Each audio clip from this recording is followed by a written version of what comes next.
Hi everybody, I'm Pia. Welcome to Lunchtime Live. For those of you who are new here, I am Pia from Stitches and Scraps, and this is episode 58. Today I'm going to show you how to make a beading needle using floss and floss threaders. So I'll explain more about that when we get there. Again, for those of you who are new, this is the way Lunchtime Live basically works. This is my video newsletter, basically, and I'm going to tell you everything that's new on the blog, everything that's coming up on the blog, and then we end with a small demo. And today's demo is the floss threader one.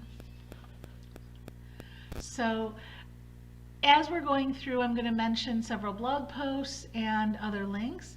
You can find those links if you look in the description on this video. You'll see there's a link in there, and that's a link to a blog post that has all of the links to everything else that I'm going to talk about today. So I just want to double check because I'm not entirely sure. Yes, good. Okay, my sound is on. I just switched from a previous video on Facebook and I wasn't sure if I switched everything over right. Okay, so what's new on the blog this week? Well, first there's a Tunisian crochet collection, which is 20 Tunisian crochet patterns. 3 of them are mine, the rest are other people's, and I've broken them down. Like normally when I do these collections, I do here's some crochet patterns, here's some knit patterns. This time I've broken them down because they're all Tunisian crochet by difficulty. So I've got some, easy beginner, maybe a little advanced beginner, but the easier patterns, and then some more intermediate patterns, and then the I love Tunisian crochet, more advanced patterns. So that is on the blog. I just posted it yesterday, the day before yesterday, Tuesday. So that's one, and then the other thing that I posted this week, actually over the weekend, is the knit front and back increase tutorial. So I've been promising that for a little while. I finally got that video done and got that posted this past weekend. So you can check both those out on the blog. I don't have a new pattern this week, but I will have a new one next week. That's actually what I'm working on right now, and I am frustrated with it at the moment. I'm going to show it to you because it's not cooperating very well. It's for the CAL Central Summer Quickies Crochet Along. And I don't know if you guys have seen those little strawberry bags that you get where the corner of it is red and you shove the bag into the corner and pull the drawstring and it looks like a strawberry. So I tried to do that in crochet, and I think I made my bag too big and the strawberry too small. So this is the bag right now, but it doesn't quite all fit, and it hasn't been blocked, so it'll look better when it's blocked. It doesn't quite all fit into the corner. So because these stretch out vertically, I'm thinking I'm actually going to take off 2 rows from the top. Otherwise I have to start all over. But I'm going to take off 2 rows from the top and then it should fit. Right now it's just a little too tight. Hi, I don't know your name. You're showing up as Life and Yarn Tangled, but hello. So yeah, this is the one I'm working on. So the idea of it, and I'm going to actually switch over here so you can see. The idea of it is you work all of this fabric into the corner, and I got it so it's like almost there, so that's why I think if I take off 2 rows it should fit well. But see, it's just a little too much fabric to fit in there nicely. But when it's done, when I figure out the sizing and everything, and I may have to start over and make the corner bigger, but when I figure out the sizing and everything, it'll have a little band like this over the top, and this will have a drawstring in it, so that if everything can fit in here, then you pull the drawstring and it closes and it makes a little strawberry. So that's the general gist of the bag, and it's almost there. I just have to adjust the size so it fits. I'll probably start over, but and it's a real quick make if once you get the sizing right. But this is the pattern that's frustrating me at the moment. And thank you, Cindy. I'm glad you like it. It will be nice by the time I get it right. Let's put it that way. So that's really what's new on the blog. I spent some time the last couple weeks updating products on the shop. So if you haven't checked out shop.stitches and scraps recently, please go check that out. There is some new yarn. I got, first of all, you guys really like raffia, so I got all the colors I could of raffia. And then there's a new yarn called Stormy that's a chunky yarn perfect for colder weather. So I showed you guys that last week. I won't take up more time with it again, but definitely go check out the shop if you haven't yet. And I want to show you, last thing, because it leads into our demo, what I got in the mail. I got some mail. I've been talking to the people over at Potomac Beads about some different ideas for something to do, and they sent me over a sampling of some of their different beads. So these are really cool, aren't they? I'm thinking of doing some sort of necklace or something with it. I have to figure out, get this out of here. There we go. I have to figure out what exactly I'm doing with all of these yet, but they sent me these and then 2 tubes of seed beads. These ones are actually cut at, like, they've got this cool angled cut to it. I don't know if you can see it. I've got one out here. They've got like this angled cut to it. It's hard to see, but it's got like facets and stuff. And then these are very, very thin, they call them O beads. They're very thin beads. They've got small holes. And I was looking at these and thinking, you know, what projects am I going to make with them? And I was playing around trying to see how they would look on different yarns, that kind of thing. And that led me to this demo because necessity is the mother of invention. I couldn't at the moment find a hook small enough to get into the bead. So I was trying to figure out something else to do. So let me back up and start with something that I learned at CGOA. I took a class from somebody named Lorinda Reddig. She is fantastic. And it was a class on beading in different ways, and she introduced me to these. I've never had dental work done, so not a bridge or whatever, braces or anything that I would need these, but what these are, and they're really easy to find. Hi, Mary. These are Floss Threaders. So the idea of these is that you stick them into the metal of your braces or whatever, and you use the loop to pull the floss through to get into tough spots. Well, you have these? Yeah, I had never seen them before, but they work very much like beading needles, and they're so easy to find, and they're very, very cheap.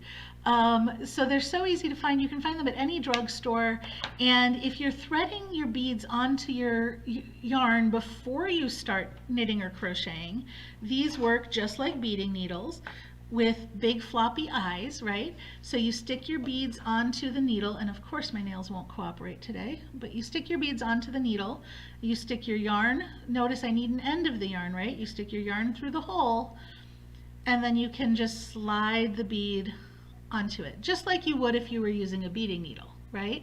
I like these because they're more flexible and they've got a little stretch to them, so they're actually less likely to break, at least on me, than the metal ones. The metal ones, if you try to force too thick of a yarn through too thin of a bead, we'd never do that, right? You will break your needle. But this technique only works if you have an end of the yarn to stick through, right? So you can't use it to add beads once you've already started knitting or crocheting. If you've already started knitting or crocheting, like I've got this little sample, and I'm actually going to stop here and show you this yarn. This is Drifter, which I have in the shop. So definitely stop by the shop and see it.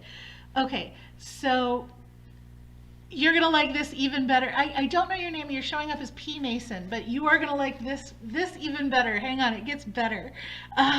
Okay, so if I'm crocheting and I wanted to stick a bead right here, and I don't already have the bead on my yarn, right? How do I do that?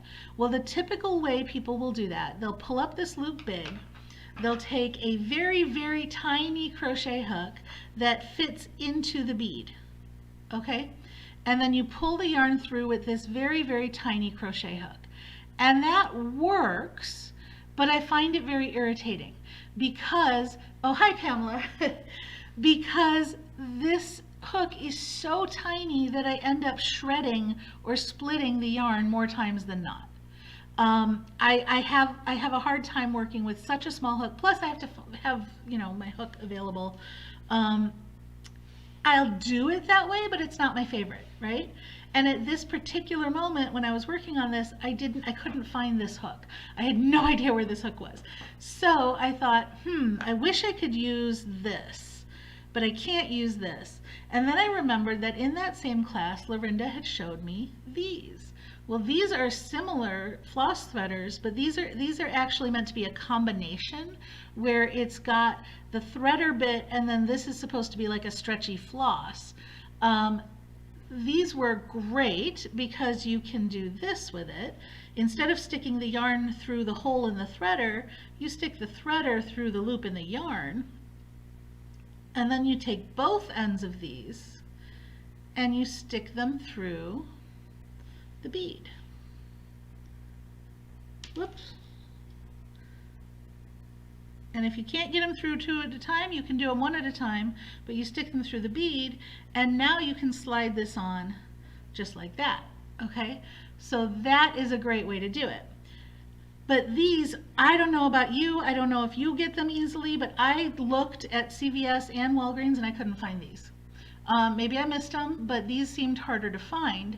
So I was like, okay, what can I do with something with this, which is easier to find, to make it work like this, which is harder to find, and frankly more floppy. I didn't like it as much. So here is what I did. I combined two of these threaders with some dental floss. So I just took two threaders, and this floss is more than you need. I always tend to cut my strings too long, but you take some dental floss that I also get from my oh no, this one's empty. Well, that stinks. I picked up an empty floss to show you. Okay, well, you know what? Let's cut this one off because then I'll show you that you really don't need nearly as much as I took. Okay, so you take this floss and you tie it in a knot on one end.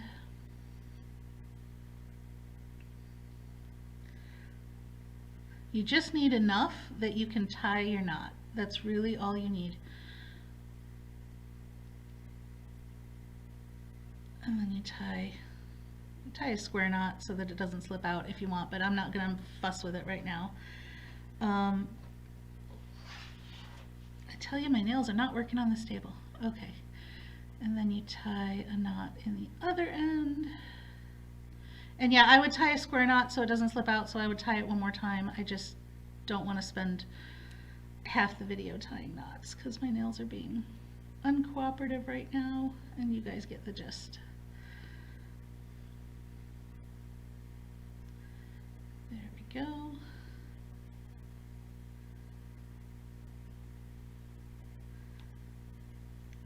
Go in. Okay, forget it. Pretend I tied a square knot in both. Okay, so now you can use this the same way. You put it through here, okay, like that, and then you thread the bead on, and you can do one at a time. So you thread one on, grab the other one, and thread the other one on. Okay? And there you have the bead on both of those, and they pull through super easy. And there you go. So that is my jury-rigged when I couldn't find a hook way of using floss threaders to add beads to crochet as you go. And this is one of these beads that I got from Potomac Beads.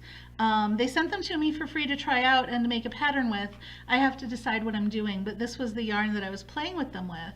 And you can see how threading the bead on there works. And eventually I will have a pattern using these beads. I think what I'm gonna do is I'm gonna do a necklace using a combination of these somehow. Okay, these are buttons which I'm gonna add to maybe a headband or something like that, and these are silver rings that I'll use as spacers probably for this. So all of these will go together. And then these I was going to do incorporating them into a knit or a crochet project like this. I just don't know what that is yet. So these are the ones that I haven't decided on yet. And that's what I had to show you about beading with floss threaders. So Pamela, you say, they're for people like me who have tight contacts with my teeth, so flossing is difficult. Your dentist should be able to give you some. Oh yeah, you know, everything I use for crochet I get from my dentist. I actually use the floss as lifelines in my knitting too. But okay, so you can find these, you say, fairly easily on Amazon or at the dentist. That's cool. So these will work too. These are a different type of threader. But these ones I can find at my local, you know, CVS. So, and they come in a pack like this. So I have enough now. I bought 1 pack or 2 packs or something like that. And I have enough now for probably the rest of my crochet career. The green things are really useful. I like them a lot. Okay, so Mary, the green thingies will untwist to go around the yarn and then retwist to feed through the bead. Let me see. Do they? Mine don't untwist. Mine are solid. Hang on here. Let me show you. These ones that I've got, these are fused. I mean, it's, oh. Oh my gosh, look at that. Mary, you're amazing. Oh my gosh. Okay, you're my new hero now because that is awesome. You can, okay, so scratch everything I just showed you in this demo. You can untwist these. Mary, you're awesome. Okay, so let me get this back here. I did not know those untwisted. So now I'm here. Oh my gosh, that is so exciting that those untwist, because they're stiffer, you know, like this is floppier, so I didn't like it as much, but these are stiffer. So okay, so now I can thread it through here. Oop. Then hold the 2 ends together and stick it through the bead.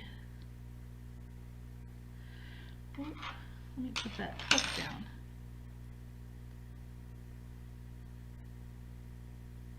There's one.